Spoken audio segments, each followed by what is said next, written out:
Okay, I've been waiting all day for this. It's 10 p.m. I've saved it. It's Christmas Eve. And I'm about to watch episode 4, which is apparently really good. So I'm excited. So let's go. Still here. It's her hideout. Annabeth, stop! The bang, the emo bang. Hey, Leah's little cousin. has she ever let us down? So cute. No, Martha. Oh, Here. Put this on. the bracelet. What is it? It's a protection charm. It's magic. Kelagia. Goddess of stealth. Luke, they found us. Positions, now! Already? Dude, you're incredible. Dude, Annabeth's finding supplies, so we should be ready to go. Annabeth said you're dangerous. That you're gonna What? hurt everyone. Oh, wait, what? I don't like her talking about you like that.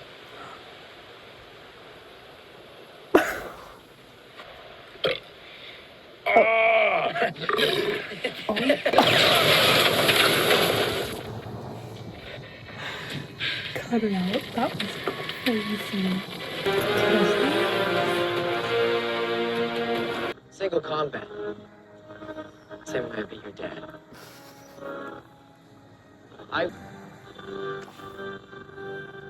You killed them? They were already dead, so not really. Scylla. That's what Odysseus chose. And he made it through. Yeah, you just The gotta. Sussex crew did it. Yeah, you just gotta sacrifice He was them. taken by one of her sons. Luke and Ocamp have history. I don't want anything to do with my What? father's world. What? Cologia's charm. No. I lost it.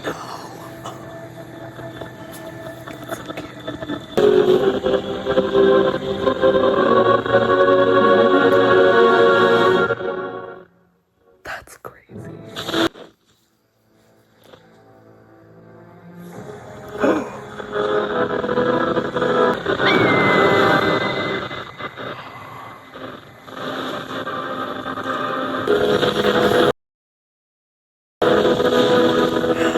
We're gonna lose. It's just a question of how bad. Oh my god.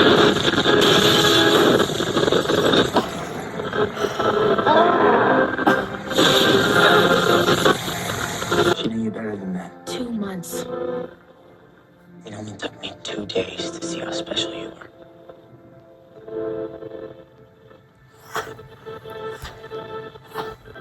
How did you do it?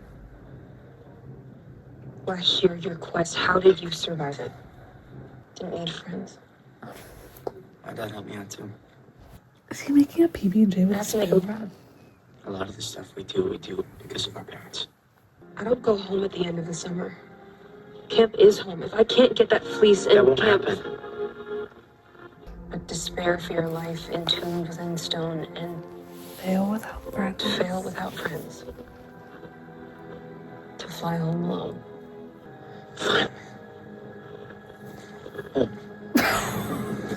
What's the comment about the PB&J? Oh my god, Skyla's here.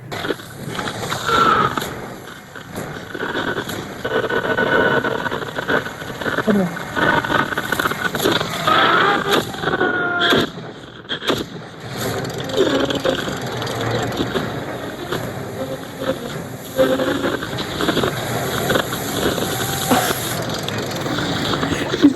Like Curtis. These hair's like monsters. They don't learn from you. She's choosing Curtis. Small choices.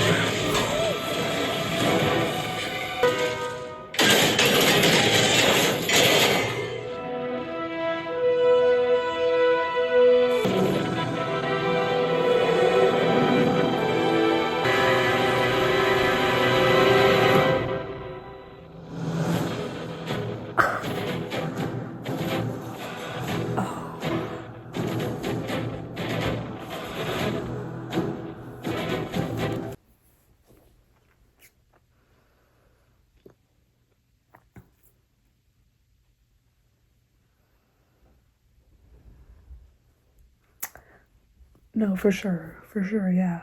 My God, that was so good.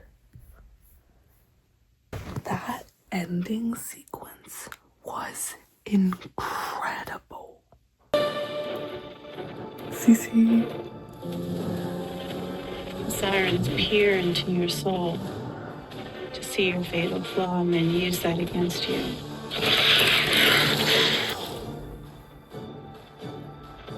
No one at camp needs to know about this. Annabeth, no! Hello, I'm back on this channel with my bonnet on. We need to stop meeting like this, but anyway, I'm gonna put this right here. Is this cute? Sure. I need to do my little analysis for this episode. At this point, I've seen episode 5 as well. I'm a little bit behind, but I just it takes me time to make these deep analyses. I don't know. But I have a sticky note with what I want to talk about from this episode. I think, having seen the first 5 episodes, I do think episode 4 is my favorite. Episode 5, I also really liked. I just have more complaints about episode 5, which I will get to in that video. But yeah, I really like this episode. I think it flowed very well. It's just very beautiful. So yes, so let's just get into it. I say this every single time, but I'm gonna try to make this shorter than it normally is. I'm gonna try to make this 10 minutes long because normally it's like 30 to 50. So anyway, let's just get into it. So we open the episode with Annabeth in the sewer. Absolutely love. So they wash up on this island, or they wash up on the coast of New Jersey, I think is what it is. Or is it Virginia? No clue where it is. Somewhere on the coast, east coast of the US.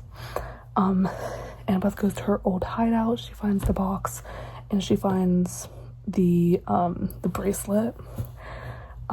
Which is I loved the bracelet in this episode. I thought it was such a such a cool way to show just everything it was showing. I loved it. And so when she gets the bracelet, that is what leads to the first flashback, which I also loved the flashbacks. I felt like they were very well timed and very relevant. It never felt like we were dragging away from the plot to go back and explain something from the past. It always felt like it made perfect sense. And it was also fueling the present plot, which was just so good. So we get to see a flashback of Luke giving her the bracelet and protecting her and all that stuff, that sweet stuff. I think the flashbacks were definitely so good for Luke's character, because there is supposed to be a very real possibility that Annabeth and Percy could possibly join Luke, because he's not completely off the rails. He does have reasoning for what he's doing. So I need to turn my screen off because wait, that's my phone. I was what's in my glasses? Never mind. Okay. But yeah, love how Luke was humanized. Amazing. Also, Thalia shows up for the first time. Everything with Thalia in this episode was perfect. I love her. I love Tamara as Thalia. It's so perfect. Her outfit, so good. And I think there is where they meet Grover for the first time. Where he's I'm gonna take you to Camp Half-Blood, and Luke and Thalia are clearly no. And I think this is emphasizing the fact that Thalia and Luke were always on the same page when they were on the run together. Which is emphasizing Annabeth's doubts that she actually knew Thalia, because Luke knew her much better. Well, next it cuts to Percy and Tyson on the beach. They have a really cute little conversation. It goes into the burp thing. The they start like burping at each other and then they run away and then the ship explodes, and it's honestly like the funniest thing that's ever happened in that show. Like, it was so comedically timed, it was crazy. So loved that. Yeah, and then we get obviously the boat. The reason it explodes is because of Clarice. We get the fight with Clarice on the beach, which was so good. I loved how it showed that like Clarice really got to know her crew, got them on her side. And then Annabeth kills 3 of the soldiers, which Clarice does not like, and it sort of foreshadows what's gonna happen later in the episode. But I loved seeing that moment from Annabeth. I need to move this because I'm like literally getting sore leaning over. Let me go over here. This is cute. Anyway, what was I saying? Annabeth kills the soldiers. No, I don't know what I was saying about Annabeth.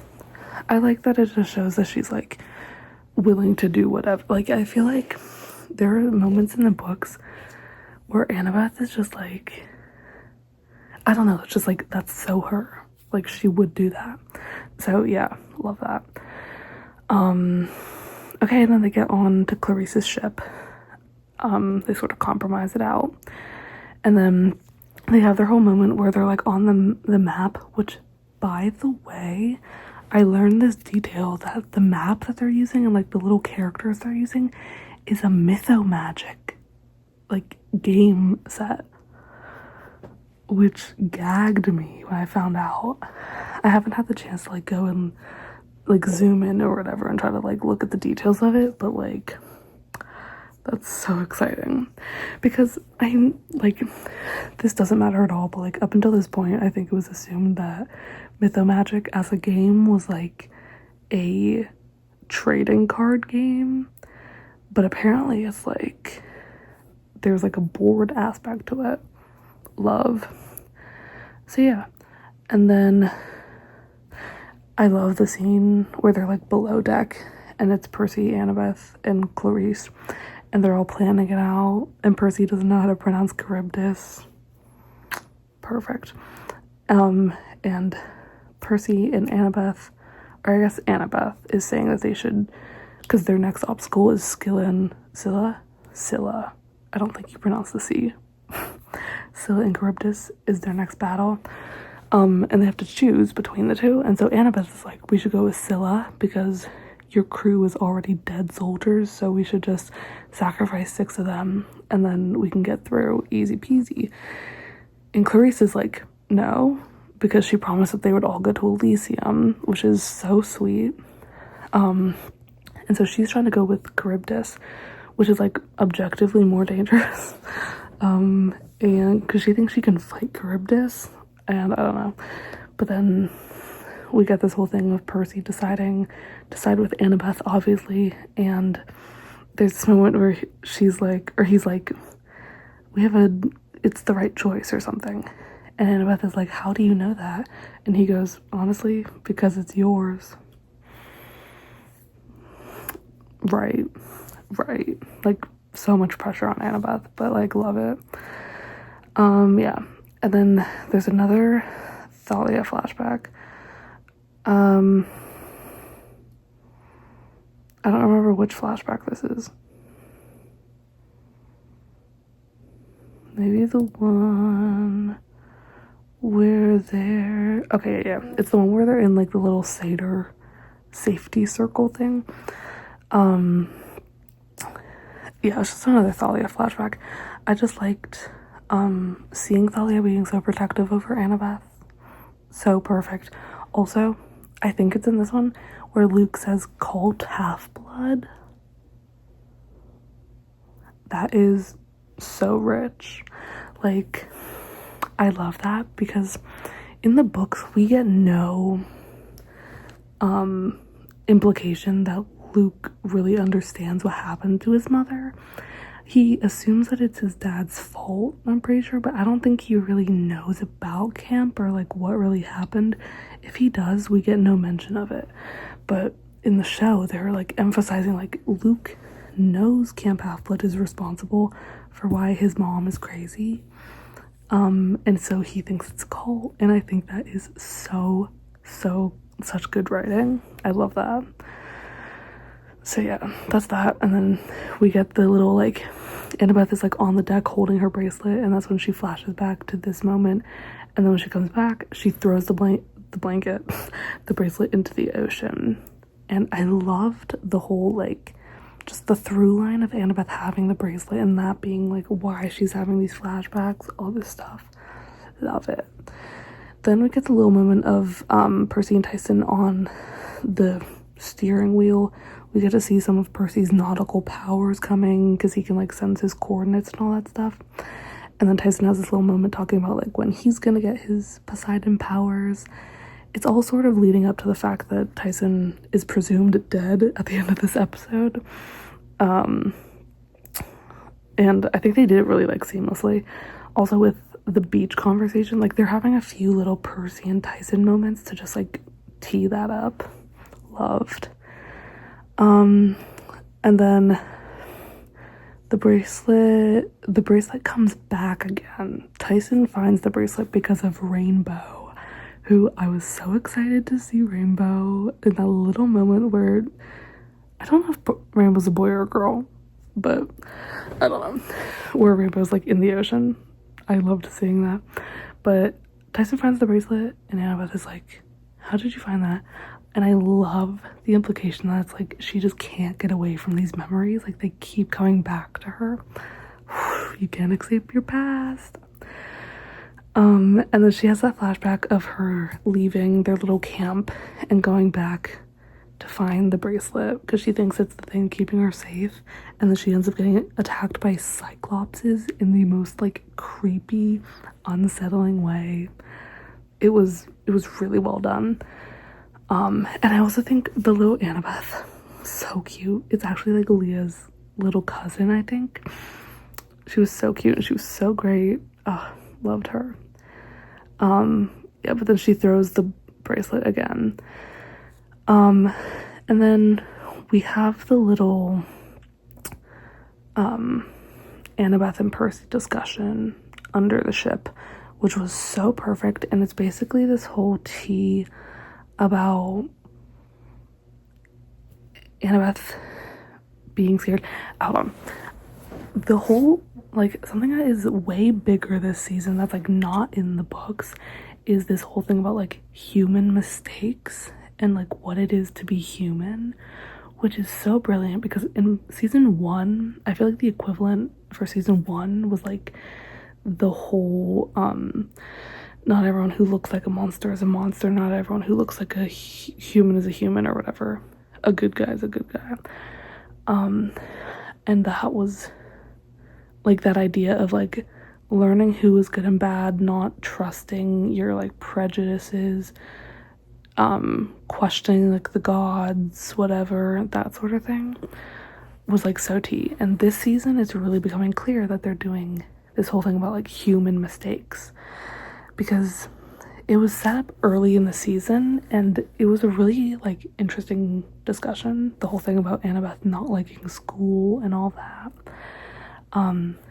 that I was, like, interested in, but it was also sort of like, okay, where is this leading? Because it was really, really emphasized that, like, Annabeth did not have a good time at school being a normal kid.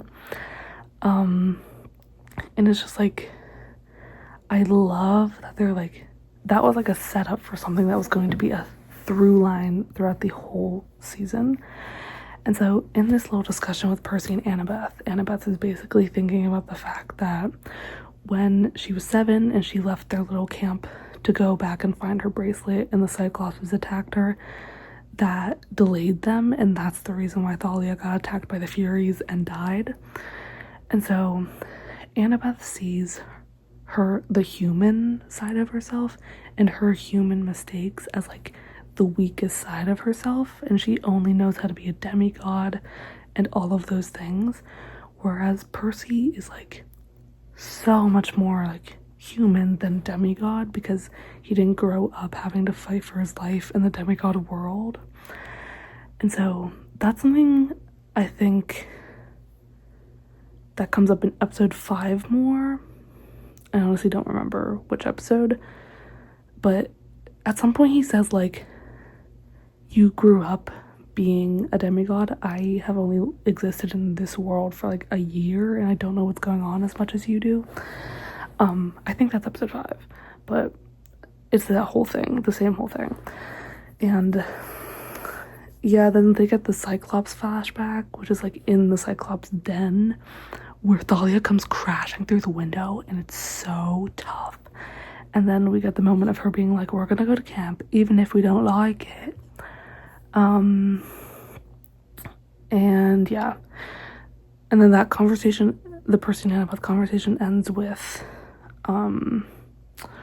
hold on, what is the line?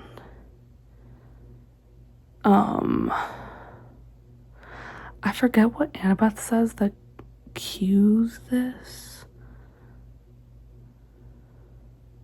but Percy says this thing of like, I knew after 2 days how special you were. Oh my god, like, give it a break. And she just like smiles. Like, it's so juicy. It's so juicy. Okay, love. And then we get the scene under the deck of Percy and Clarice. I loved this scene. This was honestly like one of my favorite parts of the episode, just because it's like something that's not in the books. And I loved seeing them interact in such a normal way. Like, Clarice always sort of has her guard up, but it's way less in this scene. It's so good. It's so good. And so they're basically sort of like talking out like what's about to happen. And most notably, I think Clarice has this line where she's like talking about the quest and everything, and she's like, I don't go home at the end of the summer. Camp is my home, and if we can't get the fleece, and then she sort of like cuts herself off. But I just like that moment of vulnerability where she's admitting to Percy that like Camp Half-Blood is her only home. And while like I feel like up to this point the quest for Clarice has really been presented as like she can't fail because she has to impress her father and like all of this stuff, and that's what's important to her. But in this moment we really get the understanding that like, no, she really does need to also save the camp because that's her home. And I love that. And then we have the whole final fight.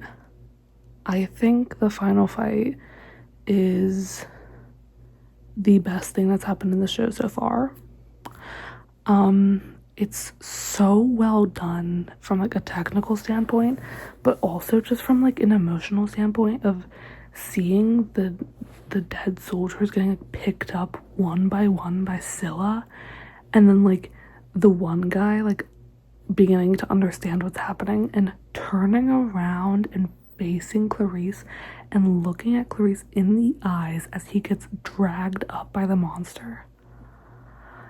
Like, it was dark and I loved it. It was so good. And then Clarice immediately being like, I can't do this. We need to go with Charybdis. And so she turns the ship and they start going towards Charybdis, and we see Charybdis and it's huge and terrifying, and it's like, what? And then Clarice goes up to the top and she has the gun and she's just shooting it. Oh. And like Percy tries to go to the front, he's like steering the ship. We're seeing some Poseidon powers happening. Annabeth like falls off the ship and then Clarice grabs her. It's so much drama. And then there's like all this water everywhere. So good. And then like the cyclone monsoon, I don't know, but they get like sucked up and the ship starts like disappearing, and then the boiler room is exploding. Oh, it was so well done. Like, I actually can't. It was so good. So yeah, everything about that final fight, absolutely incredible. And very much a big reason why this is my favorite episode. So yeah, that's basically the discussion, because it sort of ends there and we're sort of like left on a cliffhanger of like, oh, so what happened? So yeah, that's all, I guess. But yeah, this was a really great episode. Loved all the extra little emotional conversations that were drizzled in there. Loved the flashbacks. Loved the ending. And R.I.P. Tyson for now. Bye.